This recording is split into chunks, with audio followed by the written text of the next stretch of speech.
remind everyone to have your cell phones turned off. You don't want to see them. If they come up and I see them, we're going to take them back later. Oh, open it. He has.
All rise.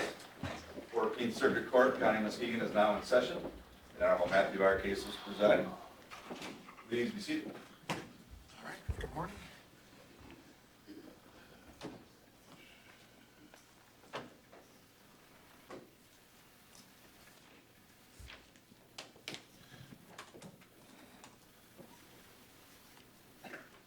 Okay. All right, before the court are two files, 2016-6040FC and 2016-3145FC. Both titled People State of Michigan versus Jeffrey Willis. Are you Jeffrey Willis, sir? Yes, sir. All right, Mr. Willis appears before the court with his attorney, Miss Mary Owens. Good morning, Miss Owens. The people are represented by Heather Bloomquist. The date and time scheduled in both files for oral argument on a motion for relief from judgment filed pursuant to MCR 6.5000 and its subsequent sections. The court has read the motions, the briefs attached to the motions, as well as reviewed the exhibits. Court has also reviewed the plaintiff's brief in opposition to those motions, as well as the attached exhibits. There was also a supplemental motion to amend the motion to add a claim of prosecutorial misconduct on appeal. The court has read that in, as well as the response. Is there anything else, Ms. Owens, that you submitted to the court for consideration this morning? I submitted a reply to the prosecution's brief. It was like 3 pages, 8 paragraphs, just responding to one point that they raised about People versus Kress. Okay, yeah, I did see that as well, so I apologize. Anything else on that, Ms. Bloomquist? Nothing further submitted from the people. Okay, all right, Ms. Owens, you may proceed. Thank you, Judge. You can use the podium or you can remain at the table. It's up to you.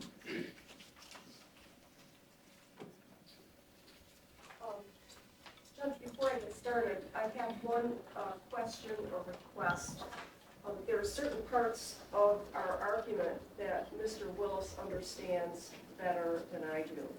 And he just asked me if that occurs, would he be permitted to explain it to Your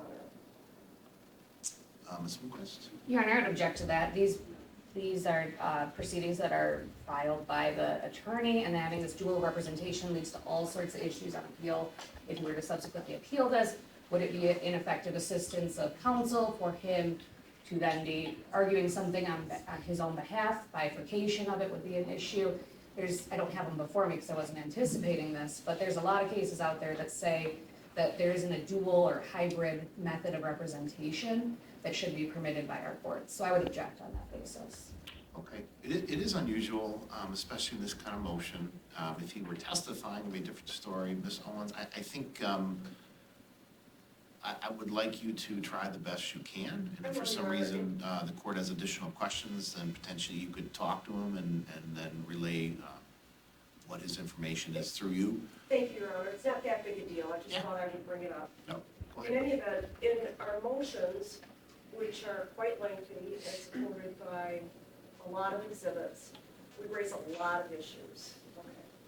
The bulk, they principally can be summarized in two parts: ineffective assistance of trial counsel and prosecutor misconduct, both surrounding the ballistics evidence. And I can summarize that. It's really sort of an easy issue when you boil all of the facts down, all of the timelines in the exhibits. And these are the central facts, crucial to our case. Mrs. Bletsch was murdered. She was shot in the head. She was taken to autopsy. Dr. Shattuck, who was the forensic pathologist, testified that, or she didn't testify, but she found 3 entrance wounds, not including the keyhole wound, but only 2 bullets were retrieved and some fragments.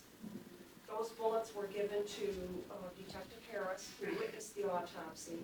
He says, and he testified that there were only 2 bullets taken.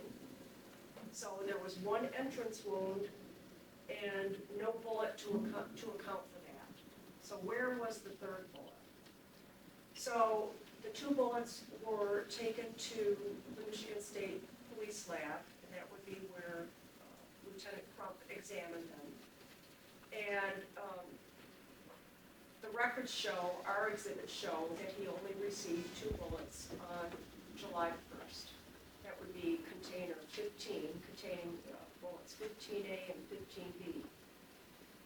He later says that at trial that he received the 3rd bullet, which would be bullet 17, in a separate container on July the 1st also.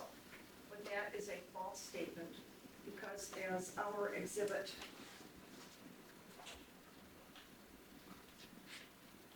F shows, he did not even receive container 17 until July 8th of 2014. So the question in all of this is, where did the 3rd bullet come from? And it's our contention that only after the prosecutor and the police rifled through Mr. Willis's papers at the jail, his confidential attorney notes that were intended for his attorney, did they discover that they had a problem with the ballistics. Namely, 1 bullet was missing and couldn't be accounted for. And that's when they had to go back and correct the records to make sure that the 3 bullets were accounted for from the outset. And that's the substance of our argument, Your Honor. And that implicates both ineffective assistance of counsel on the part of Attorney Johnson, because he didn't get the submission reports and the return receipts, which would have corroborated everything that Mr. Willis is saying and has been contending about the ballistics report since the outset. He didn't do that, and it changed, without investigating the true nature of the ballistics, which Mr. Willis and his first attorney had devised as a strategy. They were going to focus on the ballistics evidence and the gaps in the evidence. That without doing that, Mr. Johnson changed the strategy to what Kevin did it, and meaning his cousin Kevin Bloom.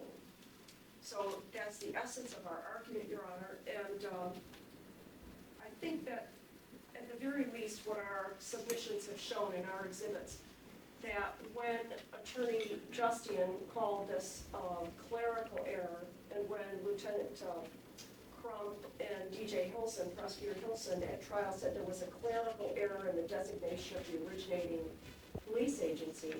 And when Ms. Bloomquist says it was a typo, that's completely false. It's a complete misrepresentation of everything that happened, because our exhibits show that continually throughout the examination process of the bullets, it was clear that bullet 17 was designated as having come from the police department and not the sheriff's department. So as we contended in our motion, that somehow they just came up with a third bullet to correct what they believed to be were the gaps in the ballistics evidence. Even when you look at the bullets, you can see that bullet 15A and 15B look like they're bright and shining. Bullet 17 is old and tattered. So what that means, Your Honor, is that there is a substantial basis to believe that Attorney Johnson performed efficiently, and that it calls into question the certitude of the prosecution's case, and that certainly it raises suspicions that the prosecution and the police were tampering with the ballistics evidence, trying to fill in gaps that they recognized after the fact existed, and that would call into question the integrity of the entire trial, both trials, actually. So that is the substance of our argument, Your Honor. Okay, I just have some brief questions. There's two separate briefs. Some are similar.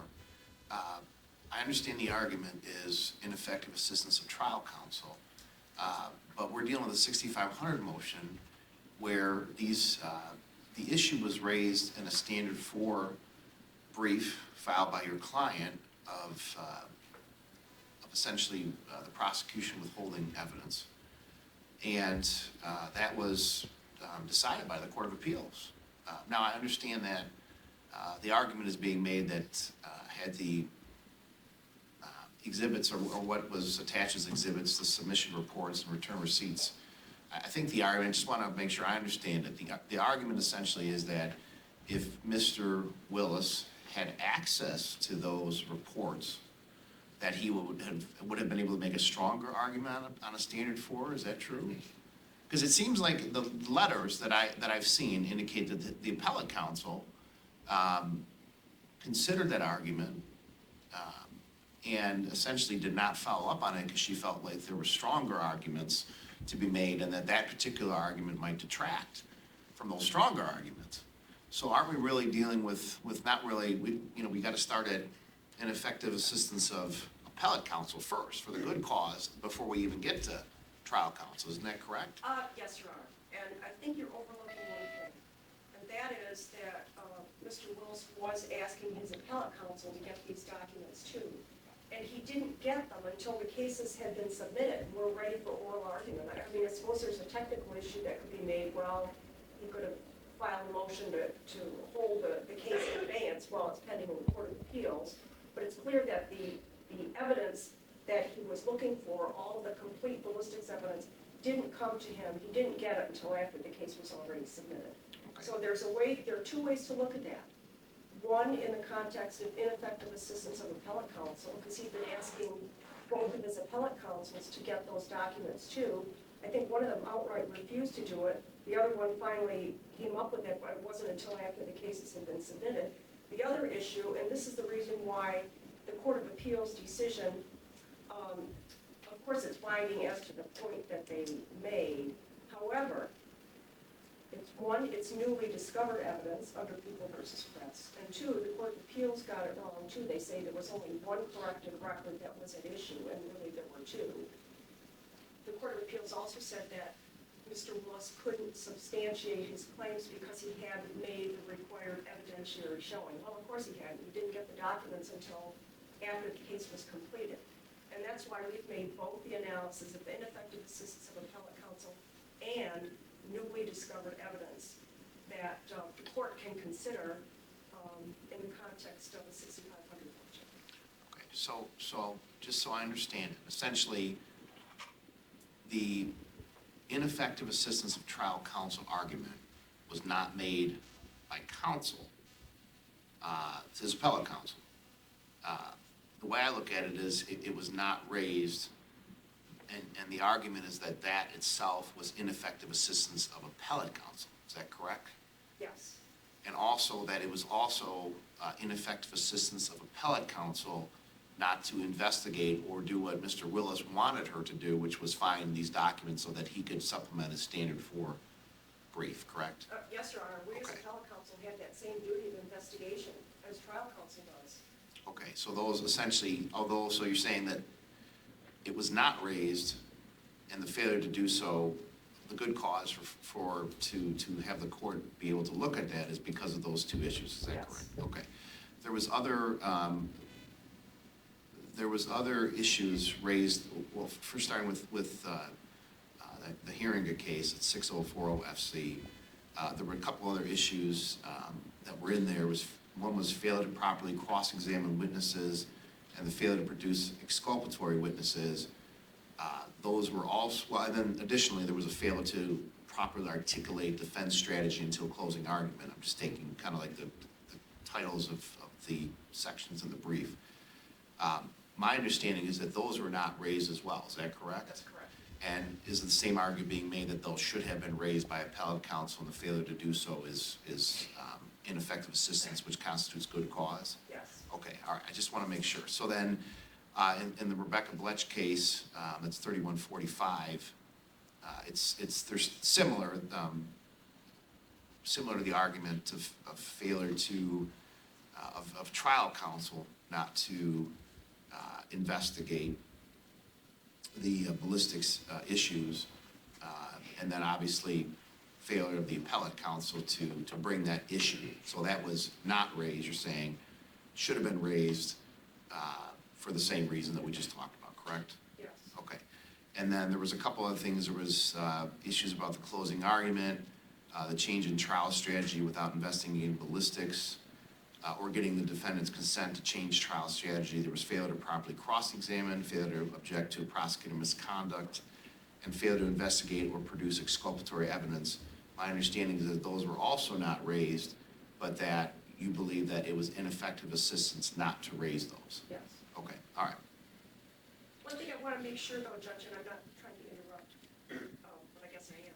No, that's fine. I just want to make sure that you understand that what we have shown at a minimum is that this is not a case of a typo that we're raising or that we're challenging the ballistics on. It's not the case of a one-time typo.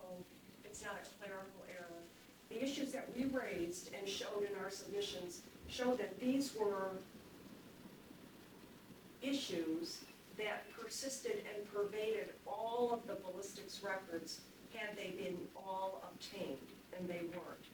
All of these reports refer to the bullet 17 as coming from the city police department as opposed to the sheriff's department. If it happened one time, yeah, we could say maybe that was a typo or a clerical error, but it wasn't. It occurred through document after document after document. We had all of these witnesses saying my reports are true and accurate, yep, I sign my name. And what that did was that it deprived Mr. Willis of the opportunity to cross-examine those individuals as to what they wrote, what they signed their name to, whether in fact bullet 17 did come from the city rather than the sheriff's office. I just want to disabuse the court of any notion that this was a clerical error or a one-time typo. Okay. And when you look at it in that frame of reference, it raises suspicions. What was going on? Why were they so intent on finding bullet 17? Well, obviously, it's to compensate for the fact that there were 3 bullet wounds, but only 2 bullets recovered. So they had to close the gap. Okay, the other question I have is this, and my contemplation is a trial, and as the appellate lawyer, that potentially one of the reasons that they did not raise this issue, didn't become a bigger issue, is because we had 2 bullet fragments, 15A and 15B, were recovered from Ms. Bletsch's skull, and both matched the gun that was found in Mr. Willis's car. So I understand the argument being, well, there's a missing bullet. But the fact that there's 2 additional bullets that apparently are not challenged, the chain custody is not being challenged, to say the argument to a jury that, well, we have a missing bullet here, wouldn't, if you start fishing after item 17, and then we find it, and it also matches, because my understanding is 15A, 15B, and 17 all match the gun that was found in Mr. Willis's car, is that correct? No, it's not. I mean, bullet 17, we're contending bullet 17 was introduced from an unrelated case. It did not match the gun. All right, so 15A and 15B certainly did, correct? Well, Attorney Johnson said that they did. Okay. Without doing sufficient investigation. And, I have to consult with Mr. Willis for a second, if I might. Okay, yeah, go ahead.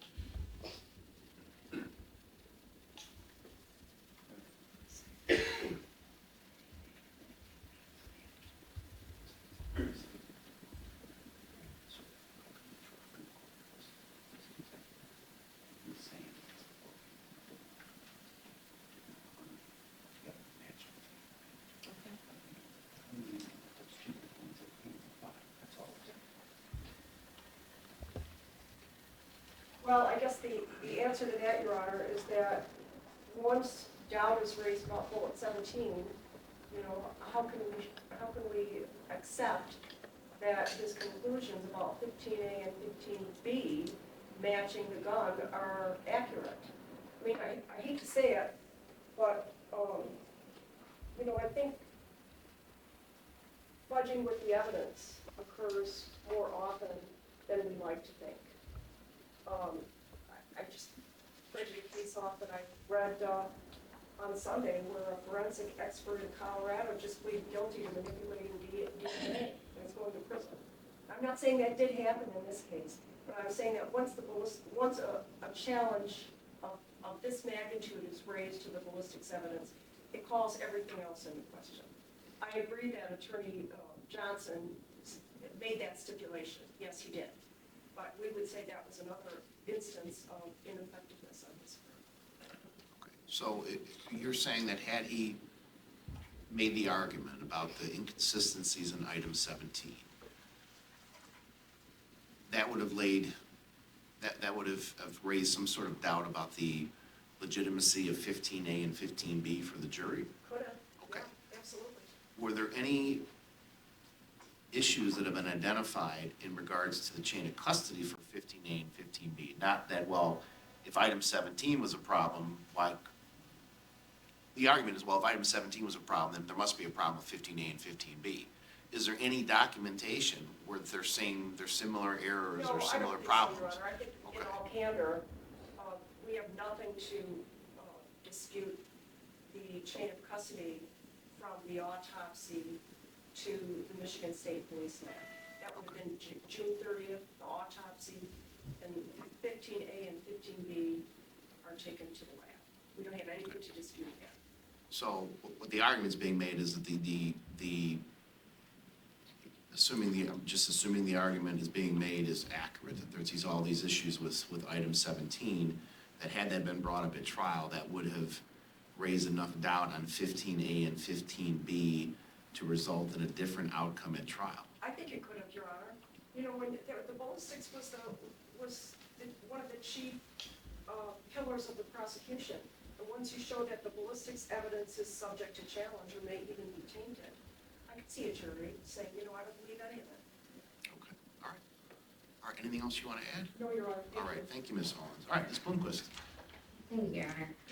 I think I'll start from where the court began, which is what we're here for. We're here for a 6500 motion, and as the court's well aware, the defendant bears the burden of showing entitlement to relief under this rule. This is not a full appeal. This is not a direct appeal. He's already exhausted those. He's had his appeal to the Court of Appeals. He had a standard 4 brief at the Court of Appeals. He's gone to the Supreme Court. He's had somewhat of a federal habeas review, which was dismissed without prejudice, but he's had his appeal. These are collateral motions. They are not the main event, and that's People v. Reed in our brief. And so with that, there's a much narrower scope that the court's to look at these, and it's not to look at these with a de novo review. It's to look at them with a narrow lens. And it's the people's position that the defendant has not established good cause or actual prejudice, and he hasn't established that there's newly discovered evidence under the second prong of 6500. 6.508. So with that, I'm gonna get into the further arguments, but I really want to address this claim that's been made here today in oral arguments that I've somehow falsified what I've put in my briefs, that my office has falsified what's been put in the briefs. And yes, I stand by that there was a typo, and that's what was testified to by the lieutenant. That's what was presented, and looking even at what the defense has provided shows that this was not this nefarious, we're gonna tamper with evidence and plant things and try to make up evidence. Looking at Exhibit E, submission report, or I'm sorry, Exhibit F, submission report 7 attached to the defendant's brief. It says, yes, I'll say, it does say MUPD with the designation. But if you look closer without just taking this as, oh, this is falsified, look at the submitting agency, look at the primary agency, Muskegon County Sheriff's Department, investigating officers, submitting officer, members of the Muskegon County Sheriff's Department. Going to the next one, the following exhibit in the defendant's brief. There's also that MUPD designation, which would be the Muskegon Police Department. But again, looking at the investigating officer, submitting officer, Chad Peterson of the Muskegon County Sheriff's Department. I apologize, I'm going to belabor the point here a little bit, but again, defendant's exhibit, I believe. This is, again, it's a transfer date showing a summary that shows it was returned to Officer Brian Harris of the Muskegon County Sheriff's Department. And again, it does have the MUPD designation. And it's signed by Brian Harris of the Muskegon County Sheriff's Department. Next one. Again, it's the summary, return to Officer Chad Peterson of the Muskegon County Sheriff's Department. And again, MUPD designation. Unfortunately, Your Honor, this is a 2-letter typo, essentially, out of these 4 letters, that happened at the beginning of submitting the evidence. And that MUPD designation was put on subsequent documentation. This was testified to by Lieutenant Crump. This was rectified. This is not what is being portrayed to the court. And it's not what was testified to, it's not what the evidence showed, it's also importantly not what the Court of Appeals found. And I think that's important when we're looking at this from the context of what sort of motion is before the court. This is not material. This doesn't show prejudice. This hasn't been shown that there'd be a different result for the trial or trials of this matter. And so for that, I think that burden hasn't been shown specifically on the ballistics. And I guess I'll pause here on the ballistics if the court has questions for me on that. No, I think one of the issues was the discrepancy in time frame between the submission of 15A through C and the item 17. It appears that one was submitted on July 1st and item 17 was submitted on July 8th. And I don't, I've read the trial transcripts. I don't think that was ever just explained in trial testimony. So the question is, what Ms. Owens is bringing up is that there is a discrepancy there that has never been addressed, and that should have been addressed, at least investigated by Mr. Johnson. I'm just trying to figure out what your response to that particular argument. I understand the typo argument, but I think the bigger question for the court is that seems to be more of the glaring issue, is the discrepancy in submission time between 15A through C and 17. So if you could address that, I would appreciate it. Absolutely, Your Honor. So with that, I don't have an independent recollection of if that was testified to at the trial or not. But remember, if we're talking about ineffective assistance of trial counsel and ineffective assistance of appellate counsel, you have to show deficient performance and actual prejudice, and that would have a different result. And I think the court, in your questioning of opposing counsel, has really gotten down deep into that second prong, is what is the prejudice? Because we have the items 15 that aren't subject to the same submission argument. And in fact, if Mr. Johnson were to bring that up, then that would highlight that, well, okay, if there's some issue with 17, we have 15A and B. And so I think that really undercuts any claim that this was deficient performance by Mr. Johnson. But it's not just Mr. Johnson we have to look at for purposes of today's hearing. It's almost sort of like a ineffective assistance of counsel within ineffective assistance of counsel claim. So Ms. Rappa, the appellate attorney, would have to be deficient in her performance on appeal by not showing that, or by showing that Mr. Johnson prejudiced Mr. Willis's case. And I think when you look at the ample evidence in this case against Mr. Willis and against, and I say this case, I mean these cases, when I'm saying that, if you look at the ample evidence against Mr. Willis in these cases, there is no showing of prejudice for his appellate attorney winnowing out a weaker argument, especially in light of the other ballistics evidence that there is no challenge to here on the 6500 motion. And it's fair for her to use that appellate strategy to choose stronger arguments. So I don't think under the 6500 chapter that there's entitlement to relief on that. And that wouldn't be good cause. I guess just to put a real fine point on it, there wouldn't be good cause for the court to go any further on this motion because he cannot show that. Okay. All right. Ms. Owens? Reply You may. briefly, Your Honor. So, Your Honor, I apologize. Oh. I was gonna go into the other arguments, Oh, I'm but that's all sorry. right. I'm sorry, Ms. Bloomquist. I should have asked you. No, Go that's ahead. okay.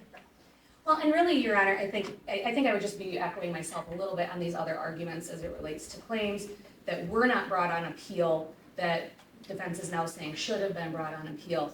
And the appellate advocacy that Mr. Willis received was extensive. It was a lengthy brief. I've attached the briefing from the appellate counsel to the motions, his standard 4 brief. And Your Honor, there are cases out there that say that you can absolutely consider what's been raised in a standard 4 brief for purposes of addressing if something's been raised and properly argued on appeal. And so looking at the totality of what was presented to the court and it's in his direct appeal and what he did not present in his direct appeal, what now is presented has not been established as good cause for failure to raise any of those claims on appeal. And I really want the court to focus on both prongs. The second prong is prejudice. And Your Honor, with this case, with these cases, with the evidence presented, he cannot demonstrate prejudice from any of these issues, let alone one of them, to warrant any further review from the court, and he's not entitled to any evidentiary hearing to further those claims. Okay. All right. Thank you, Ms. Bloomquist. Ms. Owens?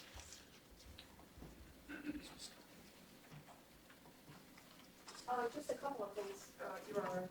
First of all, you alluded to one of the points, the central points that we made about Lieutenant Crump's credibility and the possibility that the ballistics evidence had been fabricated.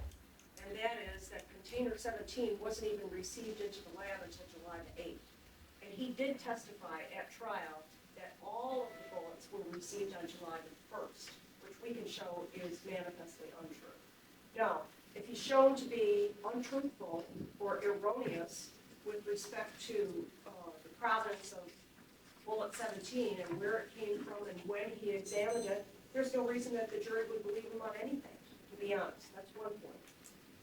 Secondly, as to Mr. Willis's habeas, that was dismissed without prejudice, so he really has not even pursued his federal remedies yet. And I anticipate that he will be, here. Secondly, as far as the prosecutor's answer, she really doesn't address the issue of people being crossed. We really don't even need to get to ineffective assistance of appellate counsel because this qualifies under all of the 4 criteria of people versus cross. The ballistics evidence is newly discovered. It's not cumulative. He could not have discovered it with diligence during trial, or at least he tried. He tried, but I think you've got to give him the benefit of the doubt on that. He was diligent trying to get this evidence to find it and bring it to the attention of the court. And would it make a different outcome on appeal? I think there's a good chance that it would. And under People versus Johnson, which we cited in our brief, that's 501 Mish, and People versus Tyrone Rogers, the Court of Appeals case, what happens is that when you consider newly discovered evidence, you consider the newly discovered evidence in conjunction with all of the other evidence that would be produced at a retrial, and you come to a conclusion as to whether or not a reasonable jury would have a reasonable there would be a reasonable likelihood of a different outcome. And we think that there would. And that's our argument, Judge. Just one more, just one question. Understand Crest and its elements, the due diligence requirement.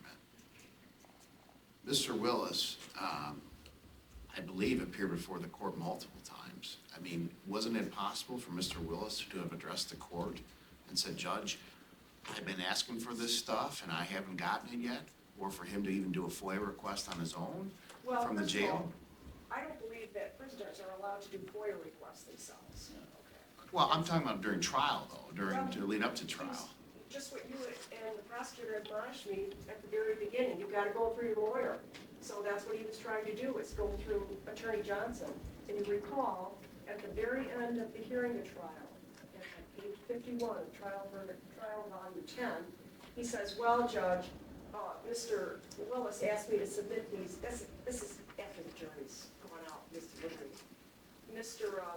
Willis has asked me to submit these discovery requests, and he asked me to do it a long time ago, but I didn't think it was appropriate. So right now, I'm giving you this letter that Mr. Willis wrote. And I don't know if he wrote it to Fred or to the judge, but it's clear he was trying. Well, what about on an appellate level? I mean, I know the argument's being made that he was asking his appellate counsel for it, but again, you're saying that he could not have done a FOIA request while waiting for his appeal? I don't believe so, Judge. You know, I've had multiple clients who all are incarcerated in prison, and they have told me that they can't do a FOIA request on their own. They have to have someone else do it, an attorney or a relative or someone else like that. And that's why finally Anna Rebekah, I think it was Anna Rebekah, finally did obtain these documents, but only after the appeal had been submitted. All right. Ms. Lucas, briefly, please. Yes, very briefly, Your Honor, just given the elements of Crest, I would just submit that those have not been met here. And I didn't mention it in my first part here, but the evidence itself, not its materiality, was newly discovered. And Your Honor, again, this is minimal, if any. I really struggle with the contention that these submission reports are in fact newly discovered, but at a minimum, they're not material for the reasons I've already stated, that even if they had been there at trial, they would have been explained in a similar, if not the same way that already was explained on the record. Two, that also is part of my argument for the second element, which was that it was not cumulative. It was cumulative to the extent that it was explained by Lieutenant Crump at the trial. And three, the due diligence part of it, Your Honor, this discrepancy between MUPD and MCSD was well known to the defense, and with additional diligence, it could have been pursued by the defense. But it looks like his attorneys were aware of this, or Mr. Johnson was aware of this, and didn't go any further into it because it really doesn't make a significant difference for the case. And if you would look at Exhibit Q in defendant's brief in file ending 45FC, that's specifically an affidavit from attorney Fred Johnson that says, well, I submitted the ballistics to my own expert who came to the same conclusions. And so ultimately, I really don't see how we can get to the fourth element here, which is that there'd be a different result probable on retrial. And so, yes, absolutely, it's our position that Crest does not give him the relief that he's requesting. Okay. Anything else, Ms. Owens? No, Your Honor, thank you. All right. Well, I appreciate the parties being here for the arguments. I had some questions after reading the briefs that I wanted to answer, and you've done that.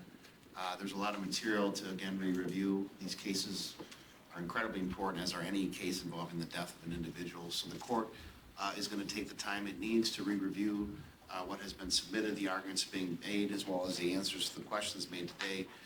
So the court will take the matter under advisement and submit a written opinion within no less than 56 days pursuant to court rule. So thank you both for being here. Anything else, Ms. Owens? No, Your Honor, we're just very grateful that you gave us this opportunity to make our case, and you've treated us with a lot of courtesy and respect, and we're grateful for that. All right, thank you. Anything else, Ms. Blomquist? No, Your Honor, thank you. Okay, all right, we're on recess.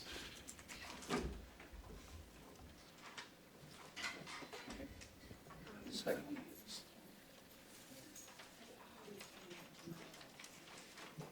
Say